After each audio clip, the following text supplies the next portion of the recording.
দিদি ভাই, আজকের ভিডিওটা হচ্ছে যারা নতুন পেজ খুলেছে বা যারা নতুন কাজ শুরু করেছে, এই ভিডিওটা শুধুমাত্র তাদের জন্য। তো এক দিদি ভাই আমাকে কমেন্ট করেছে, দাদা ভাই আমার ভিডিওতে ভিউজ আসছে না, কেন আসছে না একটু বলবে? তো ওই দিদি ভাইকে আমি বলছি, দিদি ভাই তুমি যে আমার ভিডিওটা তোমার সামনে গেছে, তাহলে সুন্দর করে একটা গঠনমূলক কমেন্ট করতে হবে, 5 থেকে 10 জনকে লাভ রিঅ্যাকশন করতে হবে।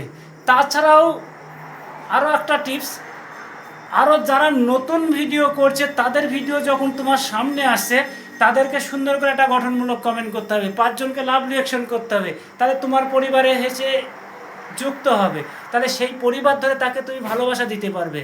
তো আর দ্বিতীয় টিপস, আর ভিডিও যখন তোমরা করছো তো ভিডিও করার মতো ভিডিও করো, কেননা রাতের বেলায় একটা ভিডিও ছাড়ছো, দুপুর 1টার সময় ভিডিও ছাড়ছো, এরম করলে তুমি ভিডিও ছাড়লে কখনো ভিডিও ফর ইউতে যাবে না, কখনো 5 জনের কাছে গিয়ে পৌঁছাবে না, কখনো ভিডিও ফর ইউতে যাবে না।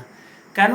যে কোনো ভিডিও করতে হলে বা ভিডিও ছাড়তে হলে যে কোনো একটা টাইম মেনটেন করতে হবে, একটা রুটিন করে নিতে হবে যে আমি এই টাইমে ভিডিও ছাড়ছি, আবার বিকেলবেলায় এই টাইমটাই ভিডিও ছাড়বো, তবে তোমার ভিডিওটা মানে 7 জন লোকের কাছে যে যাচ্ছে ভিডিওটা, সেই ভিডিওটা সবাই চিন্তা করবে যে এই ভিডিওটা আমার সামনে এই টাইমটাতে আসবে, এই ভিডিওটা আমি দেখব।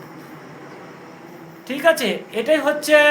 হয়তো যারা বুঝতে পারছো কি আমি যাচ্ছ না, আমি যারা ভিডিও দেখছো কি দেখছো না আমি জানি না, তো এই ইয়েগুলো মেনে চলো, তাহলে পরে অবশ্যই ভিডিওতে ভিউজ আসবে, অবশ্যই 5 জন দেখবে, অবশ্যই তোমার হচ্ছে ভিডিও ফলোতে যাবে।